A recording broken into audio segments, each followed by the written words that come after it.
Bienvenidas y bienvenidos. Gracias de nuevo por estar en este programa. Bueno, pues este es el primero de dos programas que vamos a presentarle a ustedes con una conversación sostenida en la Ciudad de México con el presidente ecuatoriano, Lenín Moreno, de visita en México en estos días con motivo de la transferencia de poderes y la toma de posesión de Andrés Manuel López Obrador como presidente de México. Bueno, pues visitó nuestro país y en este marco conversamos con él en estos días. Es un conjunto de planteamientos los que hace el presidente ecuatoriano que hemos dividido en dos partes. Esta primera parte que vamos a presentar y que tiene que ver con la propia percepción y opinión que tiene Moreno acerca de lo que está ocurriendo en México, de López Obrador, del encuentro que sostuvo con él en el tiempo en que era candidato a la presidencia. Bueno, en esta primera parte de la conversación se detiene Lenín Moreno en narrarnos el conjunto de procesos y situaciones por las que atraviesa el expresidente de Ecuador, Rafael Correa. Este presidente con el que hizo mancuerna fue vicepresidente, hoy presidente de Ecuador, el señor Correa, y bueno, en esa fórmula política compitieron por el espacio de mayor importancia en la política ejecutiva de Ecuador. Bueno, el conjunto de situaciones y de procesos que están abiertos en torno a Rafael Correa fueron referidos por Lenín Moreno en esta entrevista que estamos presentándole en esta que es la primera parte. Y tendremos un segundo programa que transmitiremos el día de mañana en donde focalizamos la conversación en el tema Julian Assange, este personaje de época, este personaje que se encuentra asilado en la Embajada de Ecuador en Londres. Bueno, por muchas razones había que preguntarle a Lenín Moreno sobre él. Le preguntamos y contestó. En el segundo programa presentaremos los detalles de lo que nos dijo. Por lo pronto, esta es la primera parte de la conversación. Adelante. Bienvenido, presidente. Gracias por esta conversación. Muy gentil, Carmen. Gracias Saludo por estar a todos aquí. los televidentes. ¿Cómo fue la transferencia de poderes en México? ¿Cómo lo vivió y cómo lo ve? Pues muy emotivo, muy emotivo. El presidente estaba muy contento de poder empezar esta tarea que él ha buscado por bastante tiempo realmente. Y lo que observé, y hace un momento comentaba contigo, Carmen, es que el pueblo mexicano está bastante politizado y se pudo evidenciar pues, en las barras, se pudo evidenciar en los carteles. Bueno, esa es la diferencia que noté con respecto a otras posiciones. ¿Y qué le pareció el discurso de Andrés Manuel López Obrador, que bueno, es un político efectivamente que en 3 ocasiones compitió por la presidencia y en esta tercera finalmente obtuvo un triunfo arrollador con el 30% de diferencia entre el primero y el segundo y 30 millones de votos? Como presidente de Ecuador, ¿qué decir de eso? En América Latina hemos vivido el péndulo de los gobiernos de los 90 para acá, en donde el neoliberalismo, luego gobiernos de izquierda y vamos de regreso. ¿Qué piensa de eso? Bueno, yo pienso que en primer lugar es obvio que a Manuel López Obrador le gusta la política. Se ha insistido 3 veces, es definitivamente porque le gusta la política. ¿En qué lo notó? Es porque le gusta Es la evidente. política. Fue un discurso bastante optimista y me alegro que sea. Yo también soy un optimista incorregible. Y el amigo Manuel López Obrador también se manifestó así. Muy optimista con respecto a la capacidad de México, con respecto a su gente, que es maravillosa sin duda alguna. Inclusive recalcó la potencialidad de trabajo que tiene el mexicano, que se la manifiesta en cualquier parte del mundo donde va, y la amabilidad, el respeto, la hospitalidad que siempre manifiesta el mexicano, y creo que con ese activo, más las riquezas naturales que tiene este hermoso país, pues sin duda alguna va a poder cumplirlo. Yo así lo deseo. En el mes de enero, el presidente, ahora presidente López Obrador, me visitó en el Palacio de Gobierno en el Ecuador. Y siempre pues conversamos un poco, nos pedimos un poco de consejos y le di algunos consejos también para sus elecciones. Espero que le hayan servido de algo. ¿Qué consejos le Pero dio? él me dijo el día de ayer... Adelánteme, ¿qué consejos le dio a López Obrador? Seguir siendo espontáneo nada más. Seguir siendo espontáneo y pegar el oído al piso. Saber exactamente qué es lo que quieren los ciudadanos, qué es lo que desean, cuáles son sus expectativas, sus sueños, sus ambiciones, sus esperanzas, sus críticas. Pegar el oído al piso, dejar de lucubrar sobre teorías A ver, qué buen punto. ¿Qué quiere la gente? Aquí, bueno, una de las promesas principalísimas es el combate a la corrupción Sí, y propone a la sociedad mexicana lo que llama punto final. ajá, Dice López Obrador, yo propongo el punto final, no quiero que México entre en un proceso de confrontación. Si desde el gobierno se promueven investigaciones de alto nivel para hechos de corrupción política, su planteamiento es no hacerlo. Pero también deja abierta la puerta a una consulta que se desarrollará el año que entra con ese propósito de que la gente dé su punto de vista, su opinión y eventualmente su definición sobre si entrar o no, como ha ocurrido en otros países, a procesos que involucren a expresidentes, a procesos que involucren a los altos poderes económicos y políticos. Lenín Moreno, ¿qué opina cuando un país tiene ese dilema, digámoslo así, ese dilema de la República que al final de cuentas tendrá que resolver México pronto? bueno, tú tienes mucha agilidad mental para poder hacer varias preguntas al mismo tiempo. Y usted tendrá Ojalá que yo pueda contestarlas. procesarlas Tendrá que con la contestarlas. debida agilidad. Bueno, con respecto a la corrupción, le recalcó que no habrá revanchismos, ningún tipo de venganza, que se mantendrá distante y permitirá que sean las instancias las que investiguen. No ser juez ni parte creo que es una condición del Ejecutivo para este tipo de actos, que cada una de las funciones realice su tarea y el momento en que corresponda ya la parte del Ejecutivo, pues sepa cumplir la cabalidad. Con respecto a la revocatoria del mandato, en Ecuador también existe la revocatoria del mandato, la posibilidad de que el pueblo se reúna una cantidad de firmas X, no muchas en proporción a al total electoral, y que se decida si es que un presidente o un mandatario cualquiera que sea, inclusive del gobierno de una localidad, prefectos, alcaldes, concejales, etcétera, se han revocado su mandato. Esa posibilidad existe y el pueblo ecuatoriano puede igualmente utilizarla cuando así lo desee. La tercera pregunta, perdón, Me refiero parte. al tema de la corrupción en niveles de alto nivel político, digamos, procesamientos judiciales, situaciones que pueden llegar a confrontación. Usted mismo en Ecuador Sí, vive una confrontación con el expresidente, así lo veo desde la distancia.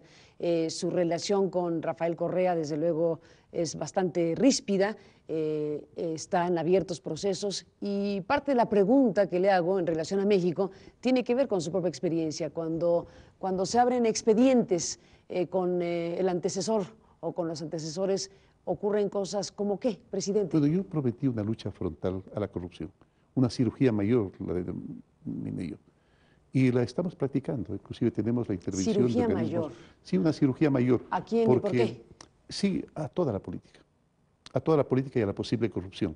Porque no se olvide usted que antes de que yo ganase las elecciones ya surgió el escándalo de Odebrecht, que involucraba directamente a varios ministros e inclusive a un exmandatario, ex vicepresidente del Ecuador.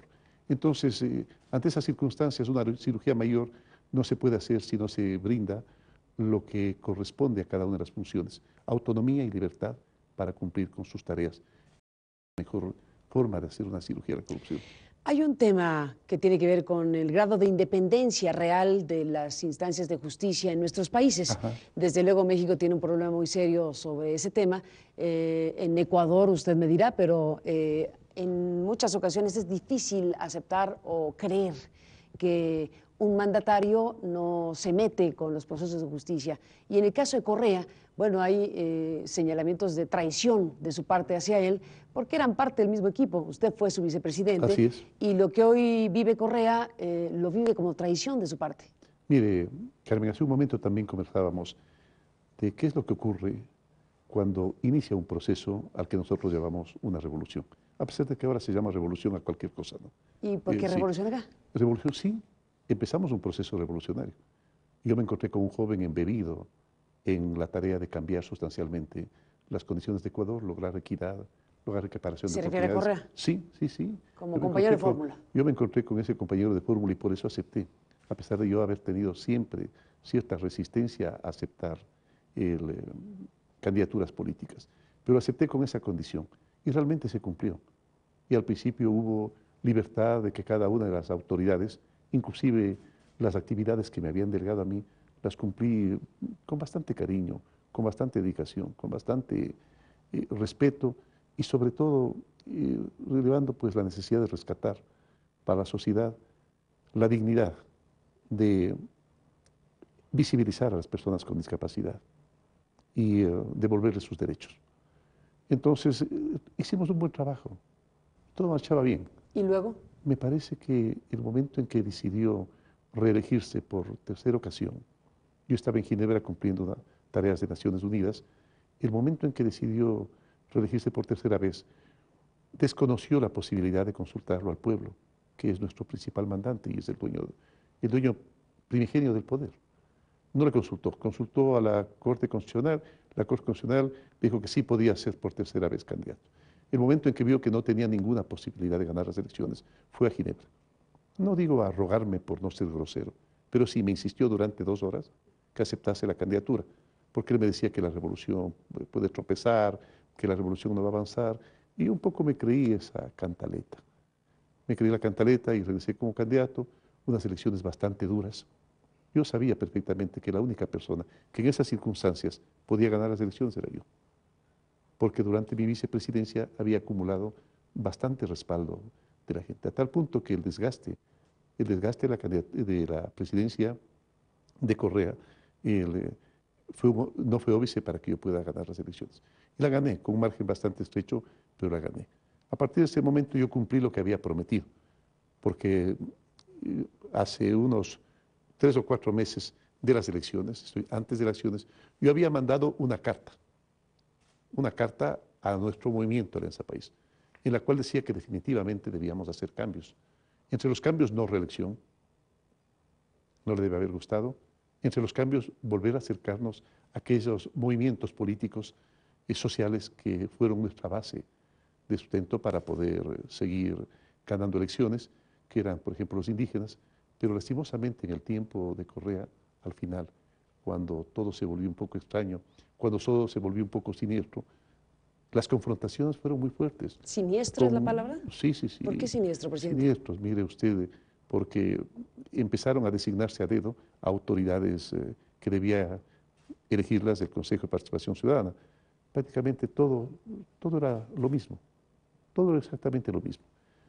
Pero sobre todo porque se empezó a espiar a ministros, se empezó a espiar a empresarios, se empezó a seguir a opositores políticos, a tratarlos mal, posiblemente a secuestrarlos, eso está en manos de la justicia, por ejemplo el caso del señor Balda.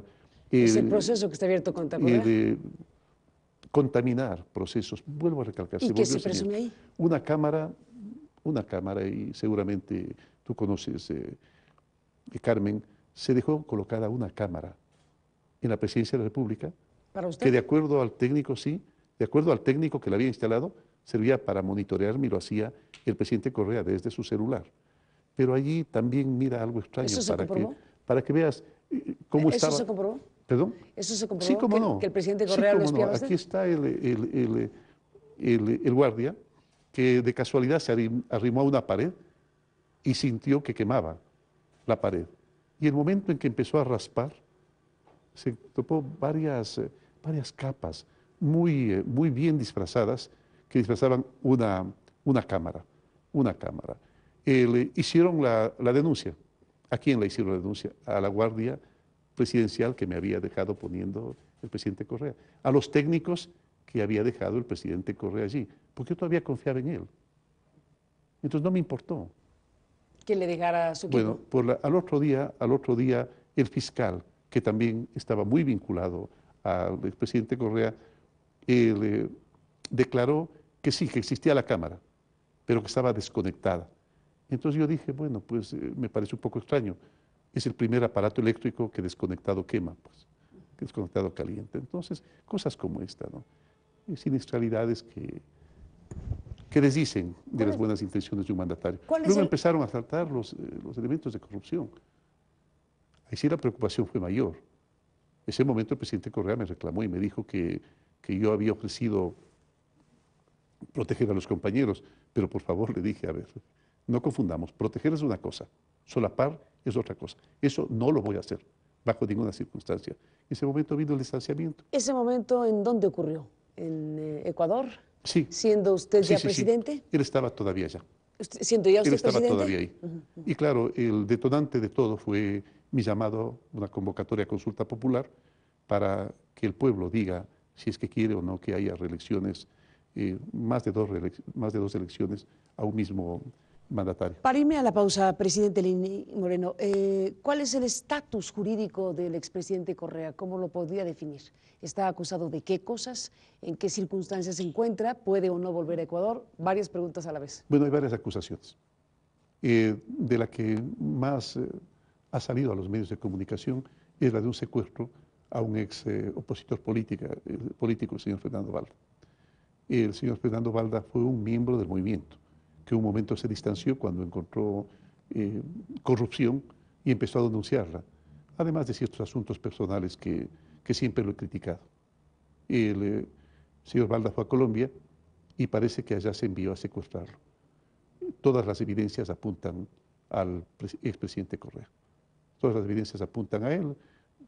Pues ¿Cuál es la más poderosa? ¿Cuál es la evidencia más poderosa? Las declaraciones de todas las personas que ejecutaron el acto de secuestro. ¿Que se encuentran en la cárcel? Se encuentran en la cárcel. ¿En Colombia o en Ecuador? Bueno, en Colombia están los colombianos, porque participaron también colombianos, y en Ecuador los ecuatorianos, miembros de la policía. Bueno, habremos de seguir de cerca la situación que vive el expresidente Correa. Déjeme, presidente, hacer una pausa. ¿Dónde están las pruebas? Balda miente. No hay prueba de nada, de ninguna operación Wilson, absolutamente nada. Y lo que dice que mi principal asesor lo envié a ubicar a Balda para preparar el secuestro es esto. Aquí tengo la declaración. Romy Vallejo, policía, que en forma perfectamente legal, pública, fue a hablar con la policía colombiana para que ubiquen a este señor para su deportación. Imagínense si el prófugo hubiera sido un aliado del gobierno. Ahorita me estarían criticando por no haber hecho nada. Yo no recuerdo eso, quiero decir, pero es probable, porque yo leía todos los días la noticia y resumen de redes, etcétera, y se veía que había un prófugo de la justicia en Panamá, en Perú, en Colombia, decía, oye, hagan algo, traigan a este tipo, ¿cómo puede estar prófugo de la justicia? Pero dentro de estricto marco legal. Y eso es lo que hace Romy Vallejo. Romy Vallejo va a informar a la policía colombiana. Aquí tengo el testimonio. Todo el resto es cuento de Balda. Es la época del año cuando las estrellas salen para honrar a lo mejor de la humanidad. When we can celebrate heroes, that's the right thing to do. I just want to salute all of you heroes here tonight. Ahora más que nunca, el mundo necesita de un Ladies and gentlemen, Please join me in honoring CNN Hero. CNN Hero. CNN Hero. CNN Hero of the Year. Thank you, CNN. Acompaña a Anderson Cooper y a Kelly Ripa en vivo cuando anuncien al héroe de CNN del año. El domingo, Héroes de CNN, un tributo estelar. Viajar es ver las cosas de una forma diferente. Es vivir las mejores experiencias. Este sábado, un nuevo destino nos espera. Esta vez desde Uruguay. Un viaje que nos revela su lado salvaje, entre dunas y lobos marinos. Así como su lado culinario. Está divina. Con sabores de la Toscana uruguaya. Y sellamos este viaje al ritmo uruguayo. Destinos. El sábado. En CNN. Vivimos en un mundo cada vez más conectado con la sociedad. El público dice lo que le gusta, pero también dice lo que no le gusta, y eso hace que el reto de CNN sea cada vez mayor. Es ir contra toda la censura, contra todos los límites que pone el poder. Y asegurarse de que los que están en el poder le rindan cuentas a la sociedad. Las preguntas incómodas se tienen que hacer y son las que deben estar más presentes que cualquier otra. Los líderes del pensamiento latinoamericano se reúnen en CNN. Una revolución transforma el mundo de los negocios con el impulso de la tecnología. En Portafolio Global hablamos de los modelos de negocios que surgen y de cómo aprovechan las empresas esta realidad. Conoce las historias del día y descubre las opciones, soluciones y herramientas a los desafíos de nuestros tiempos. La innovación es la estrategia que impulsa a las empresas, abre oportunidades y rediseña nuestra manera de vivir. Portafolio Global, hoy en CNN.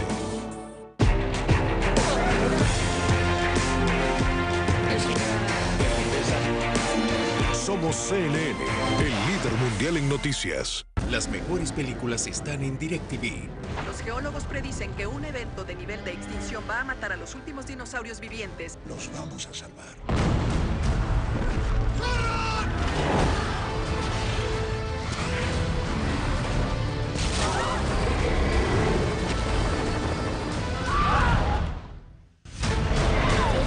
Jurassic World, El Reino Caído. Pídela en nuestra web o en el canal 400. Disponible en SD y HD. el viernes 14.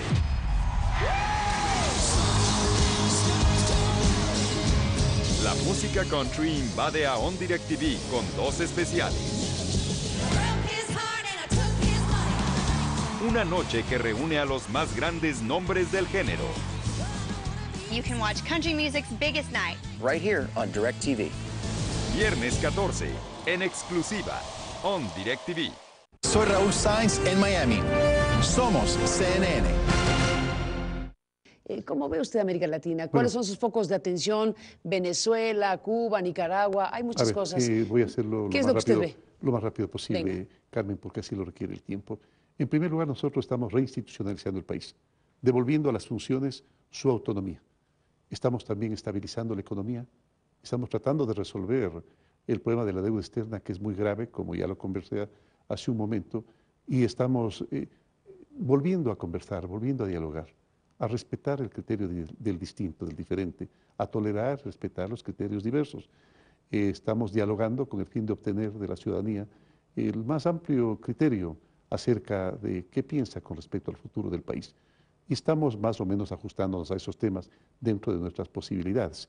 También estamos diciéndole al pueblo algo muy importante. Ayer el querido amigo, y muchas gracias al presidente López Obrador por haber utilizado conmigo el término amigo. ¿Le dijo amigo Lenin? Sí, porque realmente lo somos y así lo considero. Además es el presidente de un país querido y amigo también. El momento en que manifestó la anécdota, porque él suele ser muy coloquial, del ciclista, que se encontró con un ciclista que le dijo, ¿me recuerdas tú tal vez las palabras exactas? Cumpla con lo que he ofrecido. No nos puedes fallar. Sí, yo lo que le hubiera dicho al presidente López Obrador, si es que el día de ayer hubiéramos tenido un poco de tiempo para conversar acerca de ello, es, presidente, la respuesta debe haber sido, y tú también, haz la parte que te corresponde, porque tú eres corresponsable del presente y del futuro. Todos somos responsables del pasado, así es que no debemos asumir la calidad de víctimas y saber que somos responsables en mayor o menor medida de un pasado y que somos corresponsables de un presente y un futuro. Estamos mejorando las condiciones políticas de Ecuador. Hay libertad, plena libertad en Ecuador, principalmente de expresión, y eso se siente, eso se percibe en el aire. Y todas las instituciones periodísticas del país y de América y del mundo así lo han manifestado, porque la libertad es parte sustancial del bienestar de los individuos. Eso con respecto a lo que está sucediendo en Ecuador. Con respecto a la migración no se la detiene con muros, la migración se la detiene con solidaridad. Y esa es la recomendación que yo en algún momento se la di al señor presidente Bush. Solidaridad. Solidaridad con los pueblos para que no tengan necesidad de migrar. Estados Unidos es un país grande, es un país poderoso, es un país admirable y podría ser muchísimo más admirable si irradia solidaridad a los otros países del mundo, principalmente aquellos que pasan momentos difíciles como los que generan las migraciones. Con respecto a la migración venezolana, el Ecuador estuvo recibiendo entre 5 y 6 mil inmigrantes venezolanos de este éxodo, de este pueblo querido, que muy seguramente no le está pasando bien, porque nadie abandona a la patria querida por voluntad propia. Entonces no le está pasando bien. Ha ingresado a Colombia, ha ingresado a Ecuador. A Ecuador han ingresado 1.200.000 venezolanos, de los cuales casi 250.000 se han quedado en el país. Hemos otorgado ya 97.000 visas. En Ecuador hay protección plena de derechos de todas las personas que están en nuestro territorio. Se les da educación, tenemos casi 12 o 15.000 nuevos matriculados en escuelas y colegios. Atenciones médicas, creo que rebasan ya las 800.000 atenciones médicas, y así debe ser, no faltaba más. Los migrantes en nuestra Constitución son sujetos de derechos. Nosotros inclusive creemos en la ciudadanía universal y creemos, por supuesto, y practicamos el respeto a los derechos de los migrantes, pero creemos que es un problema regional y que hay que resolverlo de forma regional. Y en segundo lugar, hemos hecho, por supuesto, un llamado al presidente de Venezuela y a su gobierno para que, bueno, se hagan cargo del tema, que reciban la ayuda internacional, la cual en más de una ocasión han rechazado, pero sobre todo que resuelvan el problema social, porque caso contrario se convierte también en un problema social para los países que les toca acoger esas migraciones y que en más de una ocasión no estamos preparados. El Ecuador está pasando dificultades económicas, tiene problemas económicos y le toca erogar 550 millones de dólares para poder atender a los hermanos venezolanos. Y lo vamos a hacer. Y lo vamos a hacer porque es lo humano, es lo justo y es lo constitucional.